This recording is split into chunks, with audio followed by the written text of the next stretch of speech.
So, hi, welcome everybody. Thank you for coming. We're really excited to have Jonathan here to present today. We know he's got a great motivational speech for everybody and some really good insights on different things, and we're really honored to have him be able to come and present. So, thank you so much, and I'll let you take the reins. Thank you. All right. Do I switch sides or do I just? Okay. Good morning. My name is Jonathan Gardner. I'm a 20-year-old decision maker, self-advocate, homeschool graduate, and cancer survivor who happens to have autism. I'm a very proud council member of the Massachusetts Developmental Disability Council. I am an official ambassador for Operation House Call through the ARC of Massachusetts. I am a Flutie Fellow for the Doug Flutie Jr. Foundation for Autism, and I am the co-chair for Massachusetts Supported Decision Making Coalition. A few fun facts about me are, I like wrestling, anime, and video games, and helping others. Since the age of 13, my vision has always been to help others in any way I can. I have many different types of support and supporters that help me live my best life.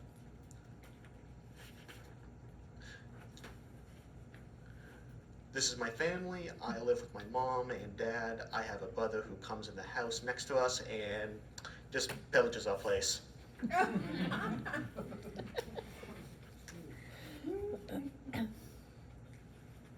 Love you, Eric.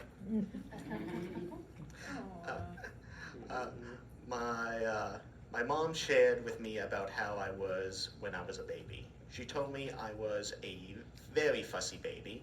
My pediatrician told my mom, that I was the most colicky baby she ever had. I did not sleep or eat well at all. Still don't for the first one, but I had lots of allergies and still do. The only thing that seems to comfort me was when my mom held me in a baby carrier close to her chest. My mom believes this happened because my nervous system was so upset that I was comfortable by her holding me, especially since the baby carrier was so close to her heart. I also had extreme separation anxiety from my mom, and she told me it was one of the most heartbreaking feelings she ever had because I needed her and she could not be there for me. We had early intervention involved with me before the age of 1. I was not developing the same way my brother Eric was, and my mom's gut told her to call BAMSI and get me services. Early intervention would come to our house 5 days a week, a few times a day. During my time with early intervention, I was diagnosed with autism. My mom told me early intervention was so supportive and a huge part of my journey. I would not separate from my mom when early intervention came out to the house, and that was fine with them. They did not mind my mom being there for me to reach my goals. Oh wait, am I supposed to switch slides? Mm-hmm. Oh, okay.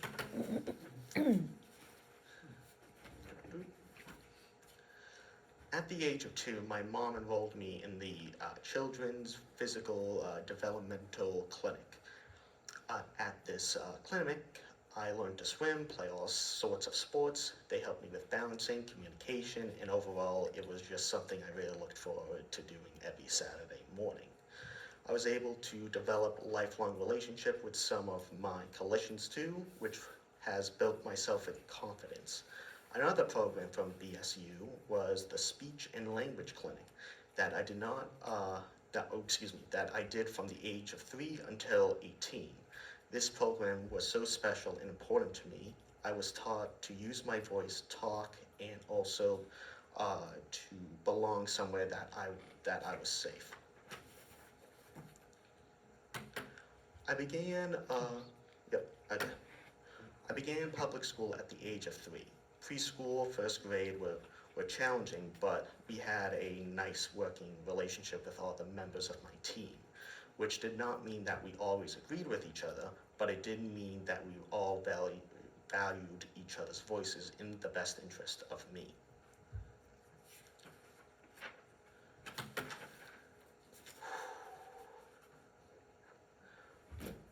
Second grade was horrible for me.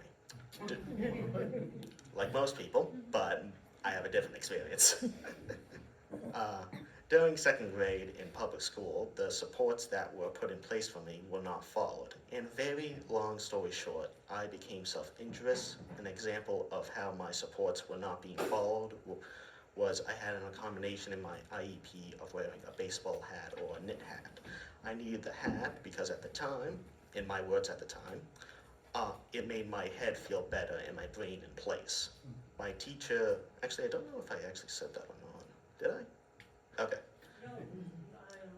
Mm, Uh, my mom, oh, excuse me, I went a little bit ahead. My teacher found it funny to flick my hat off my head many times because of my communication disability. I could not say to her, please do not do that. I need this to feel safe to learn. My mom did advocate for me daily, but it just kept on happening.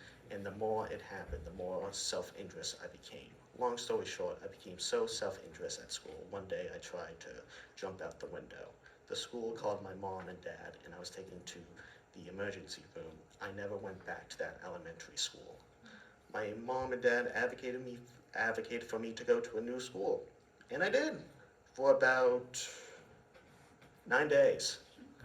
I attended a collaborative where, again, my IEP was not being followed, and long story short, I became more self-injurious because the teacher mentally and physically abused me.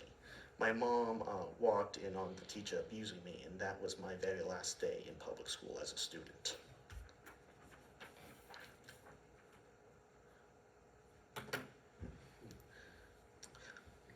My mom believes that one of the issues we had with public school was that the people that worked with me wanted to push me forward too soon, even when my body and mind were not ready to move. I needed to, I needed to go at my own pace, which did not mean I was lazy or fresh or did not want to learn.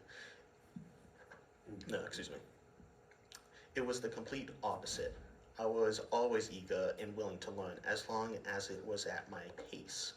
One of the reasons that I was self-injurious was that I never wanted to hurt anyone, but I could not use my words to communicate what was going on. My mom was told once by an educator, Jonathan has missed the opportunity to read. If children don't read by third grade, they will not. He is going to end up in a locked apartment eating a bologna sandwich. My mom had the best response. She said to them, first off, you're wrong. Second off, he doesn't even like bologna. Believe it or not, that's actually what happened. But to think, at 8 years old, grown-ups have already given up on me. My mom and dad could not believe it, and they made sure that this would not be my future. My family believed I deserved better, and they were going to make sure that I would be able to live my best life.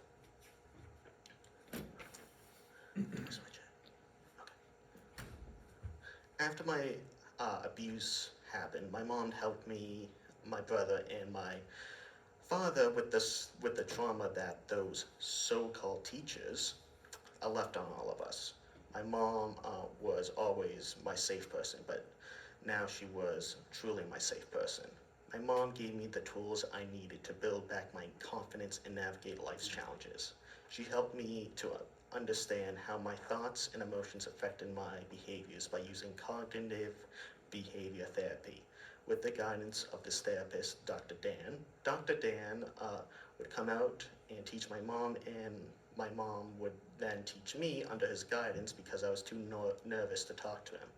I did not even feel safe leaving my house except to go to Bridgewater State University for speech and language, CBDC for swim, and my grandparents' house for a long time. Switch. This one. During the same time, my mom found a lawyer to see if we could do anything. We found one. The lawyer told her that unfortunately we were short by 2 days by the statute of limitations to sue the school. The lawyer, who is now my friend, offered us something that we didn't even know was better for us. We began working with the Disability Law Center to get the Massachusetts Restraints and Seclusion Law passed. This is where I shared my story for the very first time. It took a few years to get the law passed, Passing this law gave my mom and I both so much peace to know my journey happened for a reason, and more kids would be protected and feel safe to go to school and get the education they deserve. This is the picture of the lawyer who started my advocacy career. He told me this quote, and we actually have it hanging in our home still to this day. The world only gets better when we all work together. Rick Glassman.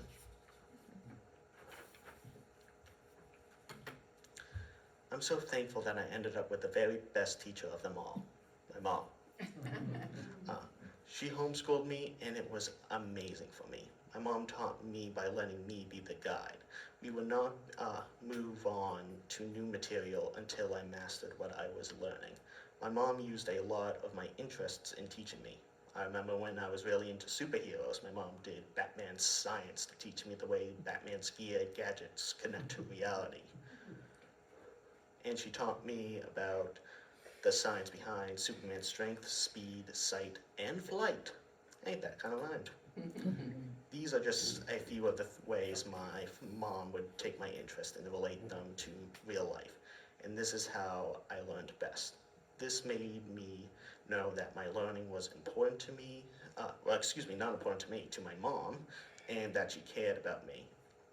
During my homeschool years, our days always began with a positive growth mindset. We were able to make school supported with everything that I needed. When I was eight, my DDS coordinator came out to see me and my mom at the time. I did not feel comfortable talking to her, but she told my mom about the DESI and DDS program. She helped my mom fill out all the forms, and my mom was able to. Sorry, Take haven't it been back. sleeping well. Take it back. There you go. Doing great.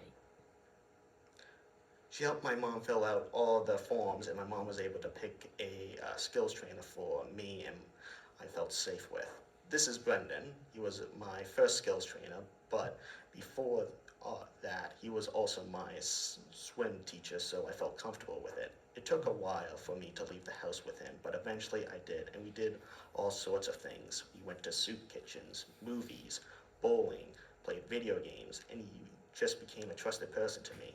He allowed me to be me and did not want to quit even when I did not respond to him. And today he's one of my support people and a true friend. After Brendan, I now have Adam as my skills trainer. Adam has been taking me out in the community. We play pool, do errands, go out to restaurants, and he is my wingman and a true friend to me. I want to mention that the DESI program because it has been so instrumental in my personal growth.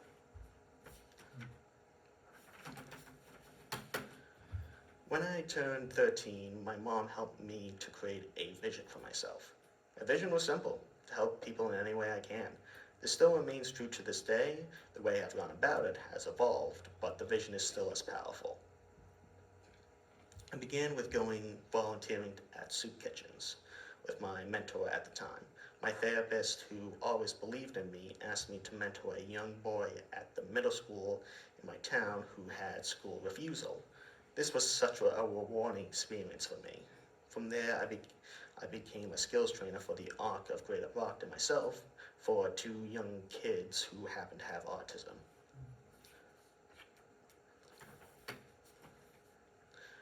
I still have my IEP and will wait until I'm 22 years old. My mom was instrumental in creating the perfect learning situation for me with the help of the school and community supports. Throughout the years, we were able to rebuild a working relationship with the school and create that team that I deserved. To be able to come to the team meetings and know that I was going to be supported has been very therapeutic. We did a lot of things out of the box, to the fact that we had no box at all to fit them all into. My main, what's this one? Sorry, circumstance? Do you mind coming up for a second? Look up this out of the thing. Let's see, right here. Curriculum. My main curriculum. Sorry about that. That's okay. Take a breath. Yeah. You're doing good. Take a breath. You think this gets easier over time, but it doesn't. It gets harder. You're doing great. Yeah. You are doing good. Thank you. Okay, Thank you take a both. breath. Really interesting. Yeah, so my main curriculum was all done by my mom, mostly at home in the community, and lots of fun Fridays. We kept my speech and language services at BSU because that was the best place for me. Physical education were required fulfilled by CPDC at BSU, and I also attended weekly martial arts classes. We became very involved with our area aunt, which provided support to our entire family. I was able to get the mental health resources through a therapist in our home district who truly believed in me and let me be the guide of my journey. We began to think of the school as one support for me, along with all the other supports we were creating for me in the community as well.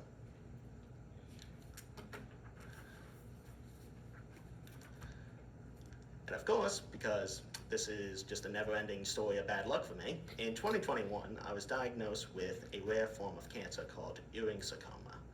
The day I found out my diagnosis, I was trying to start a video game called Valkyria Chronicles. For some reason, I felt like something was stopping me and I shouldn't be playing. So I stopped. I decided to go upstairs and check on my safe person, my mom, and ask her a couple of questions. I had a feeling coming over me as I was going up those stairs. Then I heard my mom crying. I listened in to my mom, who was in my dad's office. I thought the only thing to do was to open the door and ask what was going on. After a small amount of prodding, I was able to get the truth. My mom told me I had cancer. It was near April Fool's Day, so I thought it was a joke or a mistake. But after I processed that this was not a joke or a mistake, I thought, how are we going to explain this to everyone I know?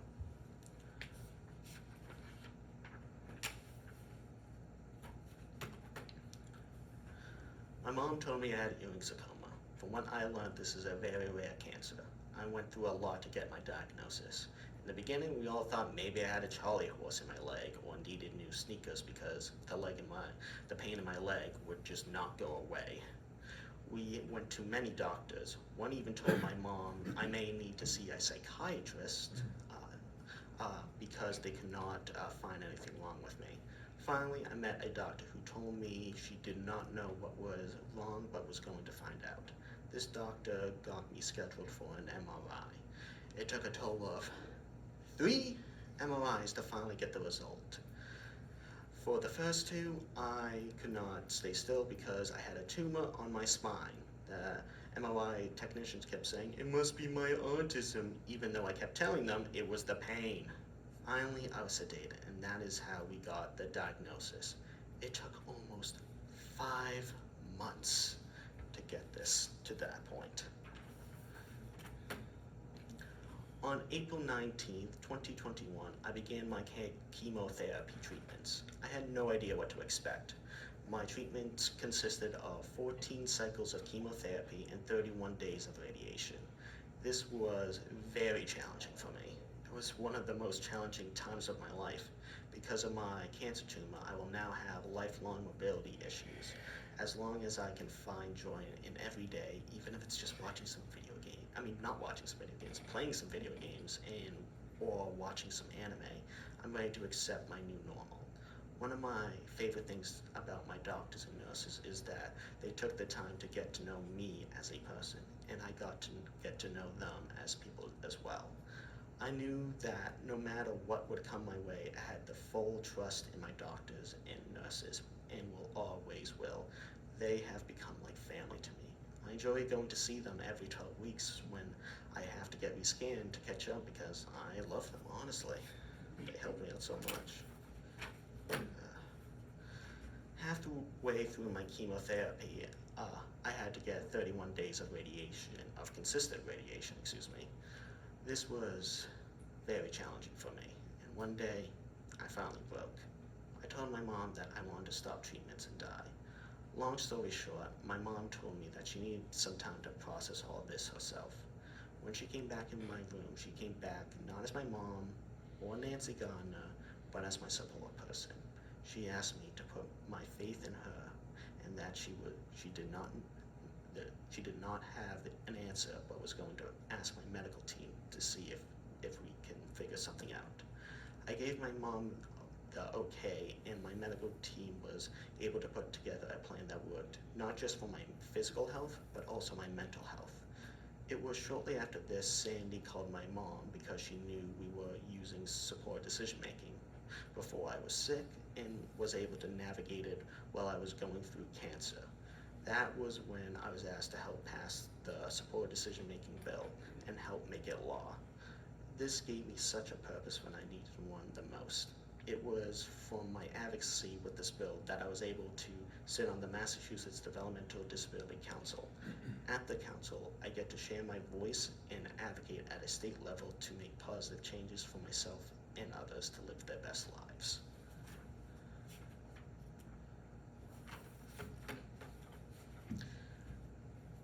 Now then, let me tell you a little bit about supported decision making. A lot of people like me have a guardian. I don't. Instead, I use something called supported decision making. Supported decision making is an alternative to guardianship where the person, me, picks a group of people they trust to help them make decisions. I'm the decision maker in my life. I have used supported decision making in my fight against cancer, my mental health, and in most aspects of my life today. We are very hopeful to have this bill become law this year.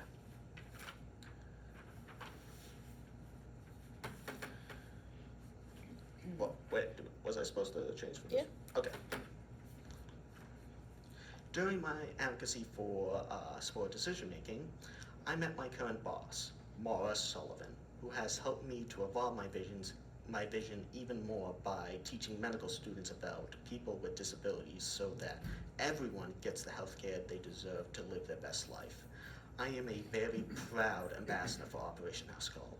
As the ambassador for Operation House Call, I get to share strategies, mentor, support, and help guide other co-teachers. Being an ambassador for Operation House Call has made me more confident in my teachings, helps me make more connections to the other co-teachers to help build up their confidence and self-esteem, and I'm helping make sure that everyone gets the health care they deserve. I'm very excited to say that I testified for Operation House Call along with other amazing advocates, and now Operation House Call is law and will be a part of anyone in Massachusetts that needs a medical degree. I'm the type of guy that has learned from a very young age how to turn a traumatic event into a positive difference. Operation House Call is so very important to me because I experienced a lot of different situations before, during, and after my cancer diagnosis. Some were good and some were bad. Operation House Call continues to help me evolve my vision of helping others any way I can. I feel so strongly that when a person that may happen to have a disability comes into the hospital or anywhere and may present with a so-called behavior, that everyone needs to understand that people have behaviors because they're trying to communicate something. So please think about how you are going to communicate with people around you. This will allow everyone to live their best lives and get the support they may need. I truly believe as human beings we are all different, whether we have a disability or not. Our voice matters.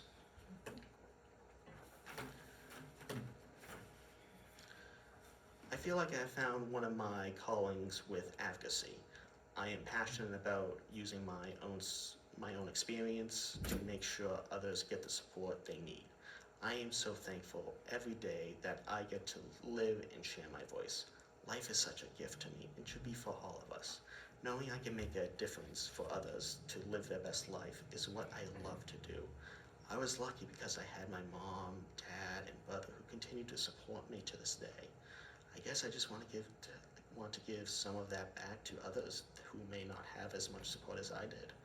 My plans for the future are to continue to live each day, be positive, and make others happy. I feel like things happen for a reason.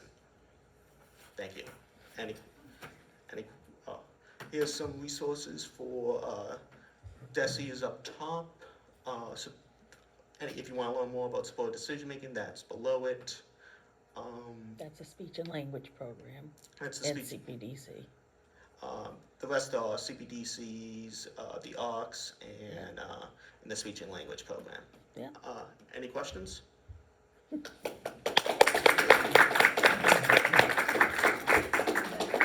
Was that Charlie Baker you was standing with? Yeah, that before? was actually Charlie Baker before he became a not a football, a basketball manager. Supporting question. Yeah. Ugh. So, Jonathan, I had a question. In the picture, a few of them, it looked like you were younger. You wore a vest. Yes. Do you still wear a vest at times? Not anymore, Okay. but I used to until, I want to say the age of 13, 14. Yeah, probably. Actually, question, do I need this still? It's up to you. I'm gonna, you guys can hear me like this, Yeah. right? Yeah. Okay, then I'm gonna turn this off. All right. Yeah, he seemed to, ooh. Sorry about that. Okay. When he was younger, even in early intervention, you know, we used to like, give him like weighted blankets, and he really liked that deep Sure. pressure feeling. Yeah. Like it sometimes just felt like I always had like a hug on Yeah. me, if you want to Yeah. put it that And, way. you know, we had tried different things, but he, especially after the trauma, he really needed that, Rounded that- feeling. yeah, like in that secure feeling. Mhm. So he wore that vest everywhere, and he didn't just wear it with, we were like, he's gonna be like Muscle Man, because it had weights. It was like a fitness It was like vest. 20 Yeah, pounds. Yeah, I like, couldn't do it anymore. and he would Yeah. walk around all day with that thing Yeah. on. Yeah. And, Okay. yeah, All right. I was just curious because when we work with people, if they're wearing it, we don't know if it's for a period of time, if it's for lifelong, So I'm just, all his. I know everyone's different. Yeah, and all his like accommodations, whether it was, he used to wear the hat Yeah. on his head, it used to be, sometimes it would be a knit hat. So, and that evolved, like it seemed like they constantly evolved into like, he would take a sweatshirt, he would, like the hooded sweatshirt, zip it up, and the hood would come over, you hear a lot of controversy over people wearing hoods and everything, Mhm. but he needed that Mhm. tightness, that feeling of security is what it provided for him. Mhm. So it's constantly evolved, sometimes, I don't know if you have it in your pocket now, he has like, I have headphones. oh, you have headphones. Yesterday, like at the State House, he had a sensory item in his Yeah. pocket, he's had so many different accommodations to help him feel safe and wherever he is. And the other question I had is you used the term self-interest. Can you define what that is? Self-interest. You used it early on in your story when you were in, when you were in public school. When you were in homeschool, how I used your self-interest to teach you. Oh, yeah. Basically, for that, basically, let's say there's a kid that likes Mario. Mhm. And like for me and Mom, she would theme the work around the Mario franchise. Okay. For example, let's use something very basic and something very easy to do, like just off the top of my head, because I can't think of a single one right now that we did. Mhm. But basically, imagine you're trying to teach a kid how to count, Mhm. and they're interested in Mario. Try using Mario as hitting one of those question mark blocks, like 1 block, Mhm. 2 block, Okay. 3 block, like something like that, where you can move the Mario and just like doop a doop and have him count along, Okay. like something like that. It really engaged him to want to learn. Like, because you want to be at least interested in some regards of what you're learning. Like, say for example, you were told, let's use something. You were told that you were going to learn quantum physics with no back. Yeah, exactly. But but you were going to learn quantum physics the basic way. You would be super confused and have no idea what you were talking about. But let's say, what's your favorite sci-fi thing? Just Nothing. Oh. How about fiction or Fiction, that works too. or like my Um, favorite movie Yeah, star yeah, or something? yeah. Like, let's say, yeah. Did you ever like Star Wars? I'll take that as a no. Why don't you ask her what she I- likes? I'm the worst. What's your favorite movie? What's your favorite movie? I love Pretty Woman. You know that movie with Richard Gere. It's really old. You probably don't even know So, it, do you? I do though. Okay, So good. like if we would take a bunch of pictures of Richard Gere Yeah. and put them, make stickers out of them and teach quantum physics with Richard Gere as the, guy up on the screen or something that was Yeah. And, teaching it. It and would, explaining that type of theme as well. it would pull you in a little bit more. Gotcha. Yeah, I was trying to use the space thing because quantum So physics and space kind We of. used, I used a lot of stickers for him for, he still is a big Mario and Luigi fan, and we had Oh, yeah. a big, I remember when we would do our spelling every week, we had a huge, it was like one of those stick-ons you stick on the wall, it was like one of the characters, it was Bowser, remember? Yeah. I think he's upstairs now in Yeah. the bedroom, but, and it was a wipe-on thing, so he would just go up to Bowser and write his words on the wall, and that just made it engaging for him. Okay. Fun. Fun. Yeah. Yeah, he wanted to know, what were his spelling words that he was gonna be able to write on Bowser for this week, instead of like, spelling, which is so challenging, and hard to process sometimes, that it just made it that much funner. Yeah. Okay. Great. Thank you. And we were so close to doing Mario's teaching typing still. I hope to God we almost did that. Oh, teacher Mario, I know that was a hard one, but I We think, could have done that. yes. Yeah, Jonathan, first of all, thank you for sharing your story. It was very powerful, and I love the fact that you're a wrestling fan, by the way. But I'm curious, and also all the good work that you're doing now, but I'm curious, how do you see your life being different in the next 3, 4, 5 years? Or will it be the same? Honestly, when it comes to seeing myself in the future of my life, say for example in 4 to 5 years, that's actually a good question. I hope to God that I'm still doing with this stuff, like all the stuff, but it really depends on how the future takes. But if I was hopefully a betting man, this would be what I would do. I'd be able to do some more stuff that I've been always dreaming of, like flex my creative muscles a little bit, and just have some fun and just enjoy life. Maybe get a girlfriend by that point. But for career-wise, honestly, I just like to see. I like to keep growing Operation House Call with more, and just keep trying to expand that pod and help out in any other areas that I feel like I can help out with, either if it's through laws or speaking like this or like stuff like that. That's hopefully what I see myself as. Had you ever thought about going to college? Well, that's kind of a funny story actually, but I'll make it a short one. But no, I got it.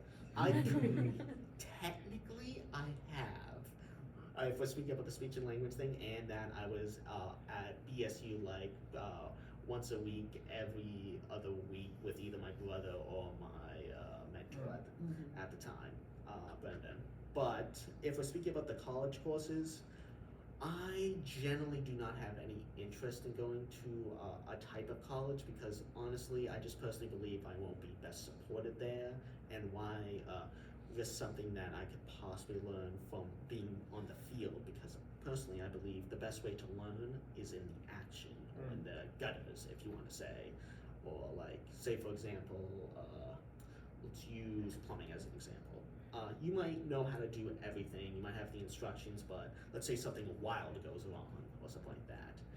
The thing you're gonna have to do is use the skills you kind of already learned already, like the basics, and try to work around that basically, and try to fix it that way.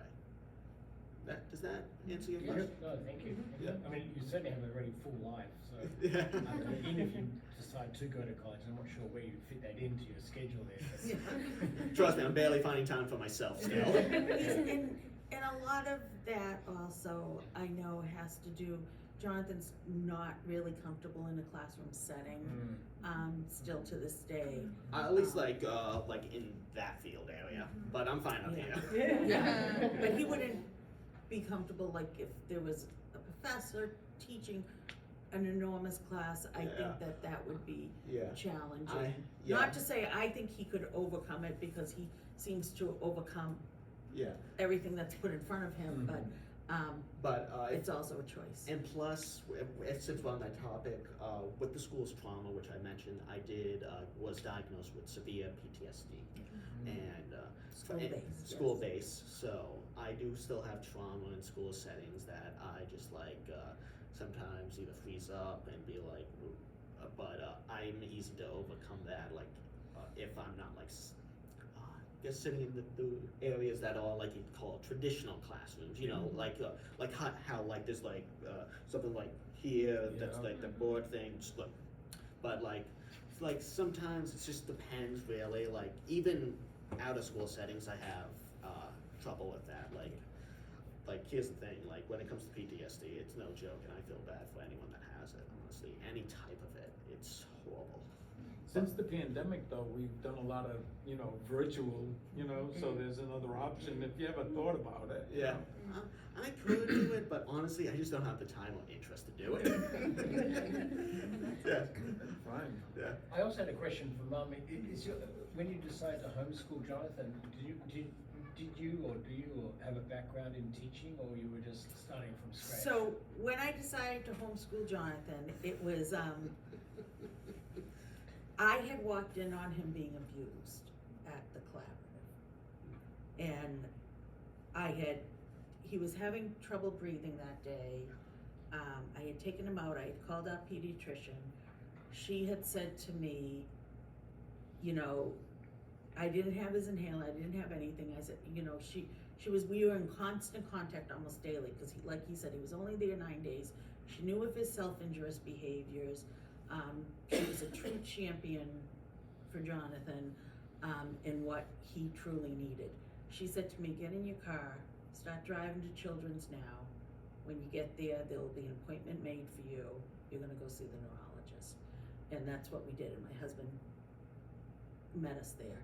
And his neurologist said to me that day, after examining him, and he had marks all over his neck, bruises on his body, he said, if you want to stop this and you have the power to stay home with him, you need to pull him out of school, because he will be successful at self-injurious behaviors by the time he's 13. And that is how I made that decision.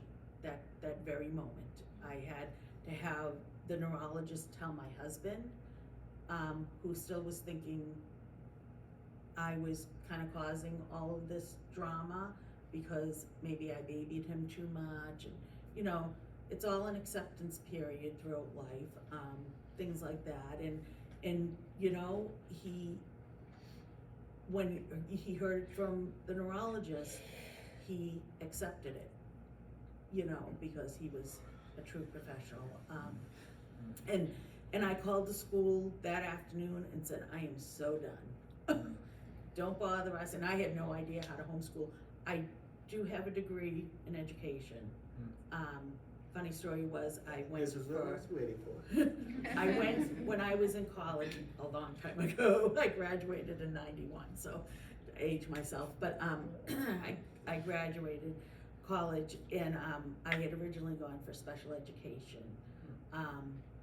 When we were in school, they sent us to, I had a special ed professor that said, okay, this semester everyone's going to this autism school, and you're gonna walk in there, you're gonna stay the semester, do an internship, and if you love it, you're gonna be a sped teacher. If you don't love it, go to the elementary school down the street and do your thing.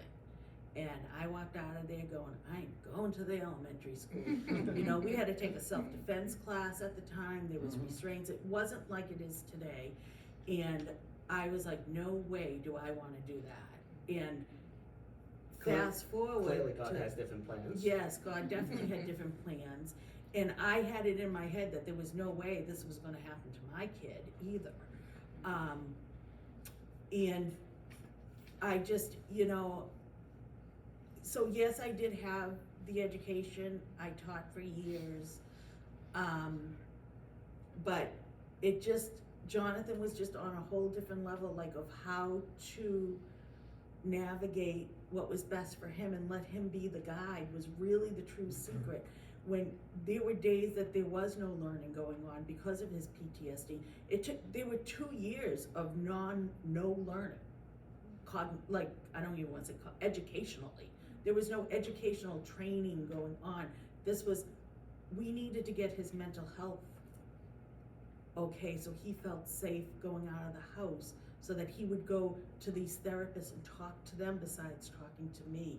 Those, to us, were big gains. And then once all those things fell in place and he felt like he could move forward, showing him and that was the other thing, you know, I'd go get a book, you know, just like a regular spelling book. I'd order one online. It would cause him trauma to look at it because it would remind him of the school stuff. So, and that was another reason we kind of went with, I'm like, this is just not working. Like, you know, we had to figure out what was good for Jonathan. And the college was a huge piece of that. They kind of really just, especially the speech and language pathologist, kind of just adopted us. And she took us in twice a week for, you know, very intense therapy. He was nonverbal. Just And now I'm just talking like this. now he doesn't stop. So it's I like take my that husband back. always says to me, you know, I just want him to say mom. Isn't that what you used to say to me? I just want him to say mom. And now look at him, you know. Yeah, and you know, and we just visited her was it last week we saw Joanne? Yeah, it Yeah, was. and she's just, you know, Yeah. so proud and just. But I said to her, this is what happens when you believe in someone. You go at their own pace and you let them evolve. This is what can happen, and everyone will evolve differently. But everyone has a right to live their best life. And go at their own pace. Thank you. Anyone else? Can I ask, I know you guys obviously have done great work with supported decision making, and if you don't want to elaborate on this part, please tell me if you don't, but the challenges you faced in getting a cancer diagnosis and advocating and having all of those kind of interactions, can you speak more onto how you got to that point and to make sure that people listened to you and you felt respected? Oh my God, this is a long journey. Yeah, we can go back and forth with this. Okay. You want to start? So when this all began, like generally we all thought it was a Charlie horse or something. Like it really, this all started like when I was like out for a walk with my mom, just doing my own thing, and then suddenly I get like a cramp or something in my leg. It's just like that, and still to this day, I always remember that point because I was just like, that's when my life immediately changed. Didn't go away for a couple of weeks. We tried different shoes. We tried different. And we were using supported decision making before he was sick. Yeah. So when we went to the doctors, Yeah. it was important to both of us that they make contact with Jonathan, as I would sit, you know, in a chair, but it was a rough start to get them to actually Yeah. listen to his voice. And I'd say to him, he's telling you where it hurts, don't ask me. You know, it's his pain, not mine. But Here's the and thing. it was that the height of, not that that's an excuse, the height of COVID should not give No, an excuse I to. don't think it's COVID that was the No, thing. but Here's what I it think was a it was. crazy time. but- Here's the thing. They just wanted to go. They just didn't want to deal with something hectic or something that would be hard. So they just saw the word autism and immediately everything that I was feeling to that. Basically using it as one big excuse. And then when he did get diagnosed with cancer, it was Sandy was one of my first phone calls, because I knew you got diagnosed we found out about it on a Sunday. He was starting chemotherapy by the end of that week. So I found out about it Sunday, spoken to the doctors on Monday, and they're like, we need to get this kid started now. So I was like, oh crap, what do I need to do? I call Sandy, I'm like, I need a copy of that healthcare proxy and the supported decision-making agreement now, because, you know, I told her quickly, I'm like, I'll explain everything to you later, but and she just sent it to me, because I could have accessed that information myself, but when you're in that state of, oh my God, where did I put that? You can't. And she sent it right over. We got everything signed, notarized, everything, you know, and so I'm like, phew, that's done. Put it in a folder, had it ready to go with our bags, and we walk into the hospital, and I was like, oh, here we go. We had talked to our lawyer, Rick Glassman, who before we had told him, and he's just like, I'm on speed dial if they give you pushback. And I'm thinking, well, how much pushback will they give us? I feel so bad still And to so this we day walk for in, him. it was myself, my husband, Jonathan's dad, and Jonathan. We all three of us walk in, height of COVID. You have to do all the check-ins, and they're like, I'm like, no, we have support decision making, see? And here's his healthcare proxy, and here's all the paperwork. And they're like, yeah, we don't really care. He's 18 years old, and, you know, we don't know what a support person is. So that took a lot to get past the front desk, but we did. And then we went to, and I always say I'm privileged because I had a lawyer on speed dial, right? But, and this is why this law is so important to pass, because a lot of people don't have that. And we went into his oncologist, and again, he's looking at us like, why are there 3 people here? And so we had made a plan, because we plan everything almost as much as we can. We had made a plan that our plan was, Jonathan didn't want to hear, he was sitting in a wheelchair, he couldn't walk at this point. In a wheelchair, he had his computer. The plan was that he would say hello to his new doctor and go wait in the waiting room, and that my husband and I would get all the information and then tell him what's gonna happen after. Well, the doctor was like, yeah, that's not how this all works. You know, but you know, I have to say, it did not take his amazing doctor long to say, okay, this is what, There it is. there he is, Dr. Cody. This is what this kid needed. I'll never forget, he said he needed to start chemo yesterday.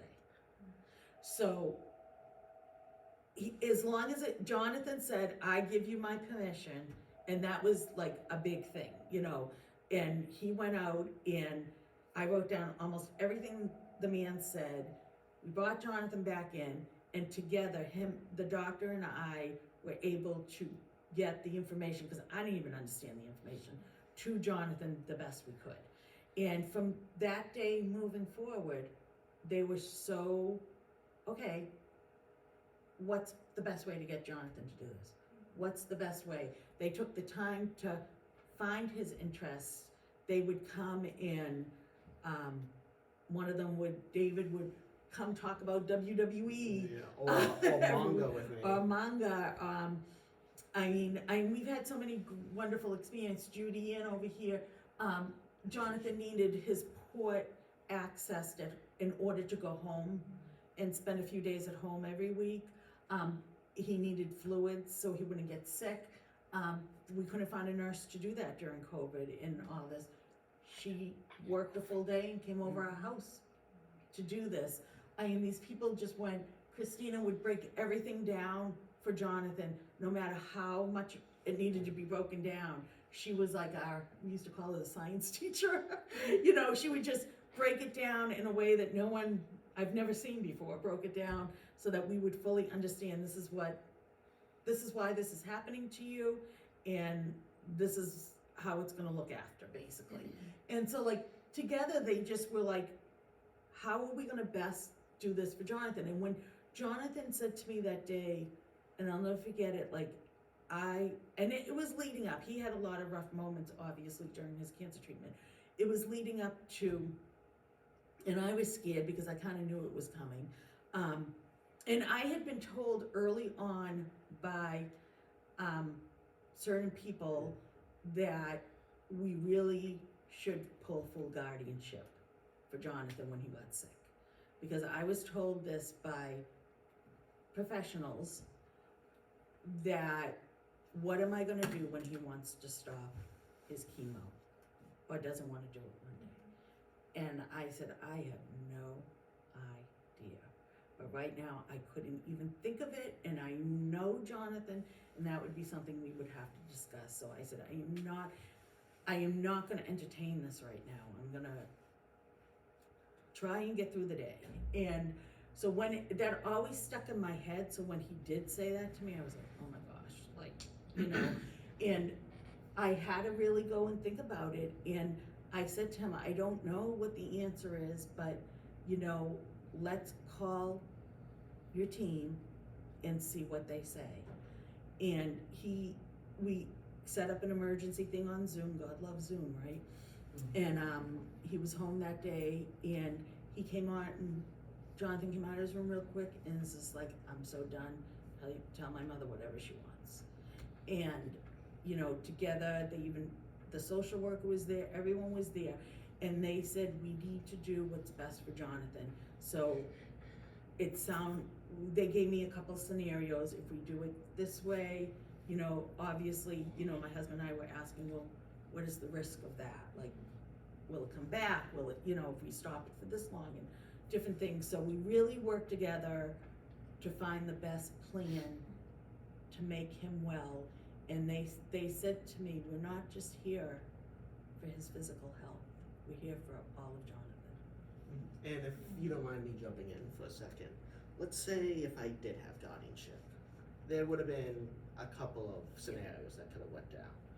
One, the exact same thing would have happened because we have the exact same relationship. Right. And If I was the guardian. yeah, if she was the guardian, we'll get to that Okay. one. Two, for some weird reason, she would go in the other way, which is totally understandable, of course, but If I had said, yeah. too bad, Jonathan, get in the car, we're going back to radiation. You see this relationship we have here, where we're joking, we're having fun here. Yeah, that wouldn't exist anymore. I would have, because she is my most trusted person. What the school, like, I would have been back to square one with everything that happened in my life, probably. Like, depressed and everything. And even if I did make it out of chemotherapy, would I really have survived if I'm a different person, not for the better, but for the way worse? I would go back to being that scared little kid that trusted no one. And then option 3, the most likely of options of them all. Because guardianship doesn't actually allow, say for example, my mom or dad to be 100% my guardian. Believe it or not, that is the truth. So, let's say I had someone that just wanted money out of me for something like that, because that does happen. Or someone that you didn't know. Or someone I didn't know. First things first, that would have been a big problem because, one, I have huge trust issues. I don't know if I made that clear enough already, but two, because honestly, I wouldn't trust someone that I barely know with my health if one, they aren't a doctor, and two, I don't trust them. So, them basically would be forcing me in the room, would basically damage me so much up here that I'd probably just be a ghost or a shadow of myself, a hollow of myself, basically. And yeah, that's why I say, like, here's the thing. If you beat cancer, sure. If you go through all the treatments, yes. But if you're not able to be mentally well, because cancer, yes, it's a physical battle. Yes, you have to pop in drugs and all that stuff to put it in, the chemo and everything like that.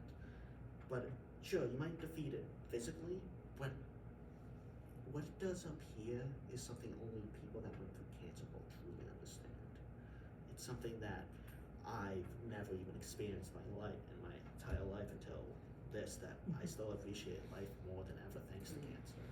As weird as that sounds, cancer cancer takes it. But yeah. And anyone else?